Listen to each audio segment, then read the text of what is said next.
ചലച്ചിത്ര അക്കാദമി വിവാദവുമായി ബന്ധപ്പെട്ട് സമാന്തര യോഗം ചേർന്നില്ലെന്ന അക്കാദമി ചെയർമാൻ രഞ്ജിത്തിന്റെ പ്രസ്താവന കള്ളം. മനോജ് ഖാന ഉൾപ്പെടെ 9 പേർ പങ്കെടുത്ത മിനിറ്റ്സ് പുറത്തായി. 13-ാം തീയതിയാണ് സമാന്തര യോഗം ചേർന്നത്. ടിൻഡു ദാസുണ്ട് വിശദാംശങ്ങൾ നൽകുന്നതിനായി. ടിൻഡു, കഴിഞ്ഞ ദിവസം വാർത്താ സമ്മേളനം നടത്തി രഞ്ജിത്ത് കാര്യങ്ങൾ വിശദീകരിച്ചിരുന്നു. താൻ രാജിവെക്കേണ്ട ആവശ്യമില്ല എന്നുള്ളതായിരുന്നു രഞ്ജിത്തിന്റെ വിശദീകരണമായി ഉയർന്നു വന്നത്. ഇപ്പോൾ സമാന്തര യോഗം ചേർന്നതിന്റെ തെളിവുകളടക്കം പുറത്തു വന്നിരിക്കുന്ന ഒരു സാഹചര്യം ഉണ്ട്. രഞ്ജിത്ത് വലിയ പ്രതിരോധത്തിൽ തന്നെയാണോ ഉള്ളത്?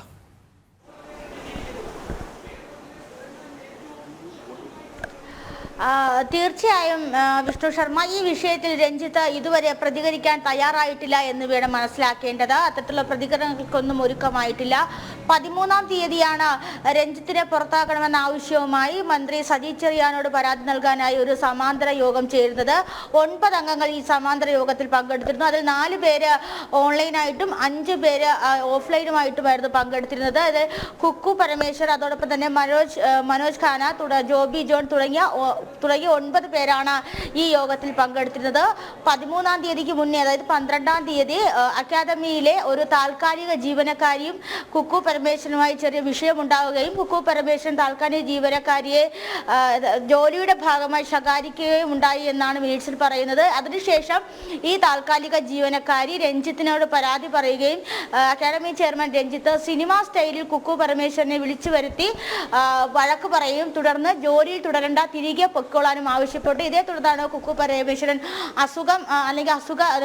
അസുഖാവധി എടുത്തുകൊണ്ട് തിരികെ പോയത്. അപ്പോൾ ഇന്നലെ IFFKയുടെ സമാപന വേള ചടങ്ങിലും കുക്കു പരമേശ്വരൻ ഇല്ലായിരുന്നു. അപ്പോൾ ഈ ഒരു പ്രശ്നമാണ് രഞ്ജിത്തിനെതിരെ ശക്തമായതൊരു കടുത്ത തീരുമാനമെടുക്കാനായി ഈ കൗൺസിൽ അംഗങ്ങളെ പ്രേരിപ്പിച്ചത് എന്ന് വേണം മനസ്സിലാക്കാൻ. ഇതിനു മുന്നോടിയായി തന്നെ ഡോക്ടർ ബിജു രഞ്ജിത്തിന്റെ ഒരു മാധ്യമത്തിൽ നൽകിയ ഇന്റർവ്യൂവുമായി ബന്ധപ്പെട്ട് ഡോക്ടർ ബിജു KSTFESൽ നിന്നും രാജിവെച്ചിരുന്നു. പ്രാഥമിക അംഗത്വം ഉൾപ്പെടെ രാജിവെച്ചിരുന്നു. അതോടൊപ്പം തന്നെ മറ്റു നടന്മാരന്മാരോടും അതോടൊപ്പം തന്നെ അക്കാദമിയിലെ മറ്റു ജീവനക്കാരോടും രഞ്ജിത്തിനോടുള്ള നിലപാട് ആഡംബരമാണെന്ന് തന്നെ കഴിഞ്ഞ ദിവസം ഈ ജനറൽ കൗൺസിൽ അംഗങ്ങൾ വാർത്താ സമ്മേളനം വിളിച്ചറിയിച്ച് പറഞ്ഞതായിരുന്നു. പക്ഷേ ഇതെല്ലാം നിരസിച്ചുകൊണ്ടായിരുന്നു രഞ്ജിത്തിന്റെ വാർത്താ സമ്മേളനം. അതിനുശേഷമാണ് ഇപ്പോൾ വീണ്ടും ഈ മിനിറ്റ്സ് പുറത്താകുന്നത്. അതായത് ഇതുമായി ബന്ധപ്പെട്ട രഞ്ജിത്ത് ഈ വിഷയങ്ങൾ തിരുത്തു വരുത്തുക, അല്ലെങ്കിൽ രഞ്ജിത്തിനെ തിരുത്തുകയോ രഞ്ജിത്തിനെ ഈ സ്ഥാനത്ത് നിന്ന് മാറ്റി നിർത്തുകയോ വേണമെന്നാണ് അക്കാദമിയിലെ അംഗങ്ങൾ, ജനറൽ കൗൺസിൽ അംഗങ്ങൾ മന്ത്രി സജി ചെറിയാനോട് ആവശ്യപ്പെട്ടിരിക്കുന്നത്. ഈ വിഷയത്തിൽ 23-ാം തീയതിക്ക് ശേഷം പരിഹാരം കണ്ടെത്തുമെന്നാണ് സാംസ്കാരിക വകുപ്പിൽ നിന്ന് നമുക്ക് അറിയാൻ സാധിക്കുന്നത്.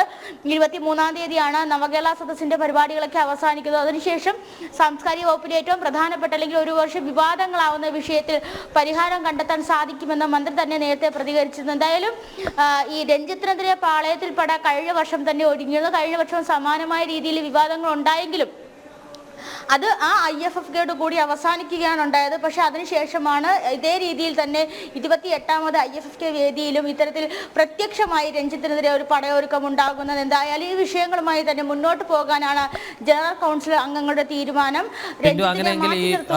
രഞ്ജിത്തിനെതിരായ വിമർശനവുമായി മുന്നോട്ട് പോകാനാണ് തീരുമാനമെങ്കിൽ ഉടൻ തന്നെ രഞ്ജിത്തിന്റെ ചലച്ചിത്ര അക്കാദമി ചെയർമാൻ സ്ഥാനം തെറിക്കാനുള്ള സാധ്യതയുണ്ടോ? ടിൻഡു തന്നെ നേരത്തെ സൂചിപ്പിച്ചിരുന്നു 23-ന് ശേഷം മന്ത്രിയുടെ നേതൃത്വത്തിൽ ഇതുമായി ബന്ധപ്പെട്ട് തീരുമാനമുണ്ടാകാനുള്ള സാധ്യതയുണ്ട് എന്ന്.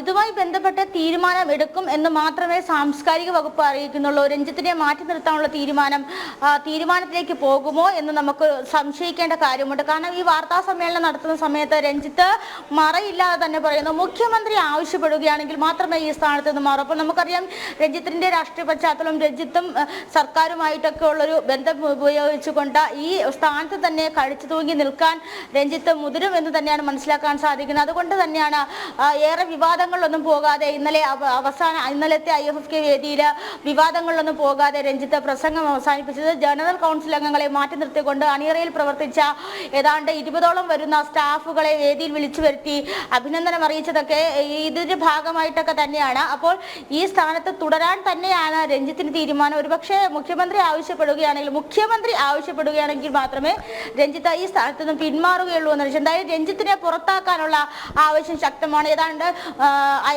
അക്കാദമി സാംസ്കാരിക വേദി അക്കാദമിയെ സംബന്ധിച്ചിടത്തോളം 15 ജനറൽ കൗൺസിൽ അംഗങ്ങളാണുള്ളത്. ഇതിൽ 9 പേരും രഞ്ജിത്തിനെതിരെയാണ്.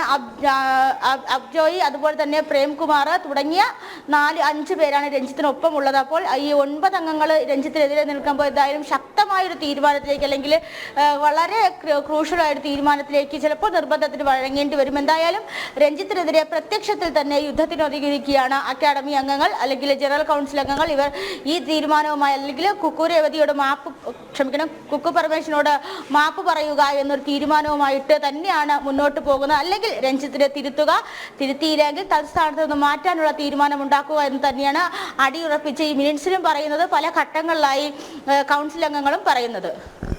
വിഷ്ണു ശർമ്മ. ശരി, ടിൻഡു ദാസാണ് വിശദാംശങ്ങൾ നൽകിയത്. രഞ്ജിത്തിനെതിരെ പാളയത്തിൽ പട ശക്തമാണ്.